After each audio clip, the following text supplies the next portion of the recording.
Alors il m'a dit en arrivant, si vous voulez, moi je peux mettre le bordel à la radio. Ça commence bien, c'est une belle entrée en matière. C'est René Euzet, voilà, qui est arrivé tout à l'heure, le président du jury du Festival de l'image sous-marine, pendant que il y avait le morceau Civil War.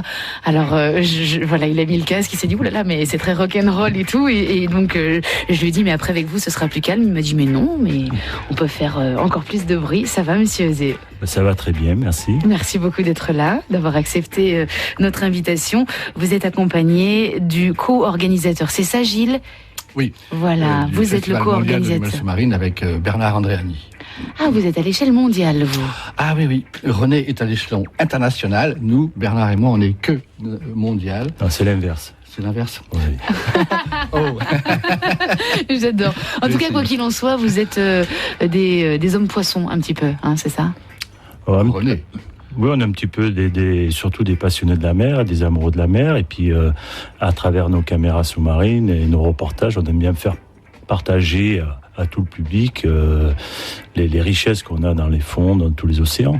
Alors vous, votre profession, monsieur Euzet, c'est d'aller sous l'eau, les mers, les océans, prendre en photo ou filmer, vous nous expliquerez ça, donc la biodiversité, les végétaux, les animaux, ou en tout cas ce qui se passe, et vous êtes devenu en fait une véritable banque de données pour les gens qui font des magazines, des reportages, ou qui ont besoin de faire des films sur ce qui se passe sous l'eau. Vous êtes un référent, c'est ça? Voilà, c'est ça. Ça fait 25 ans que je fais ce métier. Donc j'étais d'abord passionné, comme tout le monde, par la mer. Moi, je suis à Marseille, donc au bord de l'eau. Donc c'est très facile. Et en fait, ma passion est née d'une polémique, parce qu'à l'époque, on disait que la Méditerranée était morte. Et moi, quand je plongeais, je me disais, mais non, c'est pas possible. On plonge pas au même endroit, on voit pas les mêmes choses. Donc j'ai acheté une première caméra sous-marine. J'ai fait un petit film qui avait été primé au Festival mondial de l'image sous-marine. Mais vous étiez dédié à ce métier-là? Non, pas du tout, parce qu'avant je faisais totalement autre chose qui avait rien à voir avec la mer. D'accord. Et puis il arrive à un moment donné dans sa vie, on a envie de changer de métier. Donc là j'ai eu une opportunité qui n'était pas facile, mais j'ai persévéré. Et puis voilà, j'y suis arrivé et je suis le plus heureux. Donc maintenant, 25 ans plus tard, vous êtes un photographe ou vous êtes un réalisateur? Je suis pas photographe, je fais pas du tout de photos. Ah. Voilà. Moi, je travaille sur de l'image animée, c'est-à-dire je fais de la vidéo pour la télévision ou pour le film, pour le cinéma. Voilà, je travaille sur de l'image animée. D'accord. Vous êtes un élément essentiel dans un film qui se passe sous l'eau. Enfin, je veux dire, on a besoin de gens comme vous systématiquement. Oui, il y a quelques magazines. Par exemple, ça fait 19 ans que je travaille pour Thalassa, que tout le monde connaît, le magazine de la mer de France 3, oui. Avec Georges Pernaut. Donc j'ai eu même l'occasion, pour les 20 ans de Thalassa, de faire un baptême de plongée à Georges, qui a découvert le monde de la plongée d'une autre façon. C'est-à-dire que depuis le temps qu'il anime Thalassa, il n'avait jamais plongé. Il n'a jamais plongé. Et je crois d'ailleurs qu'il a fait qu'un seul baptême de plongée, c'était avec moi. Et je pense pas qu'il y est retourné depuis, parce qu'il m'a dit, j'y retournerai plus sans toi. C'est vrai, bah oui, on imagine. Ouais. Vous faites quoi dimanche? Ah bah moi je vais plonger dimanche. Je vais plonger. Je veux bien faire des baptêmes de plongée avec vous, monsieur. Bah vous êtes la bienvenue. Ah, j'aimerais bien, ouais. Pour garder un meilleur souvenir de celui eu avant. Enfin, d'accord. Bref, fermez la parenthèse. Et donc, on imagine que vous utilisez du matériel très très spécial. Bah, c'est du matériel en fait qu'à l'origine les caméras viennent des caméras de l'extérieur, c'est-à-dire des caméras terrestres professionnelles, et ensuite on fait des caissons étanches, ce sont des boîtes étanches qui permettent d'intégrer la caméra, et on met des reports de commande à l'extérieur pour pouvoir manipuler, faire tous les réglages de caméra. Donc c'est du matériel qui est très sophistiqué, bien souvent qui est fait sur mesure. Vous avez appris à manier tout ça tout seul, ouais. En autodidacte? J'ai appris tout seul parce que si vous voulez, à l'époque où j'ai commencé, il y avait très peu de grands cinéastes, et le milieu était très fermé. Et quand je me suis lancé à faire des films, lorsque j'ai vu le festival, j'ai vu d'autres films de concurrents, parce que ce que j'ai fait toujours, je regarde d'abord ce que font les autres, ce qui est un peu logique, et de se dire, bon, est-ce que je peux le faire, je peux pas le faire. Et quand j'ai vu ce que faisaient les autres, je me suis dit, je pense que je peux tirer mon épingle du jeu. Et puis j'avais un autre esprit philosophique de filmer d'une certaine manière, qui était totalement innovante.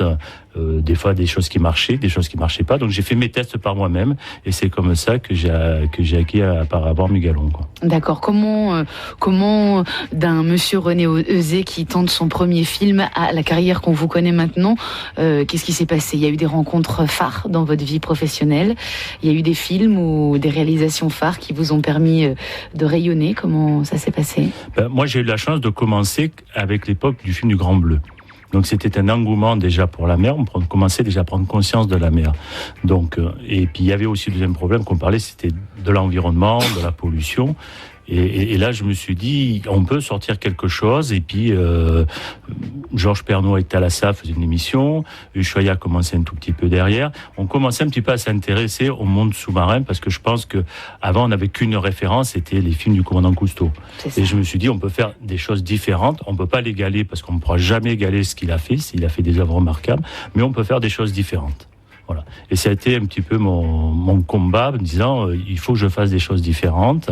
Et c'est ce que j'ai fait en faisant mes propres productions ou en travaillant sur d'autres télévisions comme de M6. Et puis mon dernier grand succès qu'on a eu, j'ai eu l'honneur de travailler pour le film de Jacques Perrin et Jacques Luzeau, le film Océan. Directeur de la photographie. Voilà, j'étais un des directeurs de photographie. Joli titre. On était, si vous voulez, c'est un petit peu une référence dans le cinéma, ce qui correspond au chef opérateur sous-marin à la télévision. C'est-à-dire que les images, on vous les doit à vous et certains de vos collaborateurs. Voilà, on était 5 chefs opérateurs sous-marins sous l'eau de renommée internationale.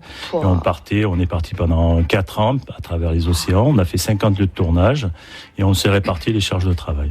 Est-ce que 25 ans après la première plongée et les premières images, est-ce que le monde sous-marin vous étonne toujours ?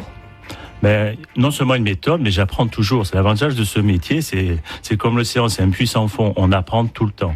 On apprend tout le temps parce que pourquoi ? Déjà, on découvre de nouvelles espèces, la technologie suit, et puis ensuite, on a une demande de gens qui en veulent toujours plus. Et c'est pour ça qu'avec Océan, nous avons développé des machineries dans lesquelles on a pu, par exemple, nager à la même vitesse des dauphins au fond de l'eau. Et je défie n'importe quel plongeur de le faire sans machinerie, il n'y arrivera pas. Incroyable. Est-ce que la mer, enfin sous la mer, est-ce que le monde va bien ou pas ? Ou mieux, ou moins bien ? Alors, ça dépend. Ça dépend. Alors c'est vrai qu'on a un gros problème écologique et je pense que le problème de pollution qu'il y a, on ne peut pas l'éviter parce qu'on est de plus en plus sur Terre. Il faut dire ce qui est. On a besoin de nos ressources et le gros problème, à mon sens, si vous voulez, c'est que les gens ne respectent pas les quotas, ne respectent pas le respect de l'environnement. Et ça, je pense que le problème vient surtout de là. Parce qu'on pourrait limiter, il suffit de limiter les quotas de pêche, tout le monde arrivera à s'en sortir. Bon, mais il faut respecter ces quotas de pêche. La pollution, c'est pareil.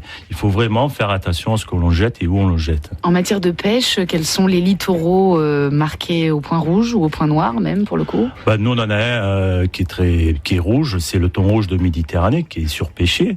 Donc qui est très prisé pour les Japonais notamment et qui est surpêché, donc il n'arrive plus à se reproduire. Les scientifiques n'arrêtent pas de tirer des signaux d'alarme. Bon, et les pêcheurs professionnels, je comprends les investissements qu'ils font, mais si vous voulez, ils regardent pas les quotas. Et je pense que à un moment donné, si on continue dans ce sens-là, bientôt on n'aura plus de thon rouge. D'accord. Monsieur René Auzé, c'est l'invité de l'Atomique Émission aujourd'hui. Comment je vous définis ? Comment vous êtes ? En ce moment même le président du jury du Festival d'une image sous-marine, ça c'est sûr, mais votre métier c'est capteur d'images ? Moi je dirais chasseur d'images. Chasseur d'images sous-marines. Voilà, exactement, parce que les images sous-marines, si vous voulez, ce sont des plans exceptionnels par rapport à une séquence de cinéma. On a des acteurs, nos acteurs sont les animaux et on ne les maîtrise pas. Ce qui veut dire que nous devons nous adapter aux circonstances et aux lieux et en fonction du comportement des animaux. Et ça, c'est vraiment un challenge parce qu'il faut attendre, il faut avoir beaucoup de patience, il faut avoir beaucoup de persévérance. Bon, puis après, il faut avoir le bon matériel puis être là au bon moment, quoi. Et être un peu, mais vraiment qu'un tout petit peu passionné. Un petit peu beaucoup, quand même.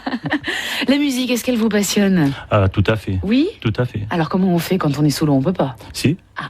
Ah si, parce que je vous donnerai peut-être un secret. Allez-y. Le monde du silence n'existe pas. Le monde du silence n'existe pas. Non, c'est vrai, il n'existe pas. Et je peux très facilement vous le prouver à tout le monde, c'est que quand vous entendez les bruits sous l'eau, en fait, lorsque vous êtes sous l'eau, le moindre bruit est amplifié parce qu'il se déplace 3 fois plus vite que sur Terre. C'est ça. Voilà. Et quand vous êtes sur Terre, justement, ou dans votre voiture, ça doit quand même vous arriver de temps en temps, vous écoutez quelle musique, monsieur René Auzé ? Quel type de musique ? Moi, j'ai pas un type particulier, c'est un thème de chanson qui c'est bien classique, moderne, contemporain. Moi, il suffit que c'est un rythme qui me plaît. Puis je vous dis, des fois, lorsque je fais 2 heures et demie de palier, je me mets au haut-parleur étanche et j'écoute de la musique. Carrément. Oui. Incroyable. Voilà. Ah ouais, non, c'est un vrai... on vous voit comme ça à la radio, on vous écoute dessiner un petit peu la chose, mais en vrai, de vrai, ça doit être quand même assez... Quand est-ce qu'il y a un film sur René Auzé ? Bah, écoutez, peut-être prochainement. Ah, c'est prévu pour? Non, je sais pas encore. Oh. Bon, en tout cas, vous m'avez donné 3 morceaux que l'on va écouter dans l'Atomique Émission. Un 4e, mais je n'ai pas eu le titre. Du coup, j'ai préféré ne pas tenter le diable. Vous voulez qu'on écoute lequel, Monsieur Euzé, maintenant? Commençons par YouTube. Ouais, With or Without You. Alors là, on est dans le slow, probablement un des plus beaux du siècle dernier. Qu'est-ce que vous aimez chez YouTube ou dans cette chanson particulièrement? Jolie de voix, moi, en fait, c'est mon réveil matin, donc je l'entends tous les matins. Ah ouais? Ah, c'est pas mal, remarque. En musique, plutôt dans des sonneries, des carillons ou quoi, je me réveille le matin avec cette musique. With or Without You. Oui, parce que ça met déjà un réveil de bonne humeur, très en douceur, et j'ai la chance de me dire le matin, pétard, ça sonne, je suis pas obligé d'aller au travail. Et ça, c'est déjà une chose, c'est un pari que j'ai fait dans ma vie et qui vient de ma passion, c'est que je me fais vraiment plaisir pour me lever et pour aller au travail. Oh, vous faites comme vous le sentez, en fait. Oui, tout à fait. C'est ça. C'est bien. With or Without You, c'est le choix numéro 1 musical de René Euzé. Notre invité du jour, c'est en ce moment même le président du jury du 3e festival de l'image sous-marine. On en parle de ce festival juste après. YouTube, Bono, With or Without You, avec ou sans toi. Voilà, c'est le choix musical de René Euzé, notre invité du jour.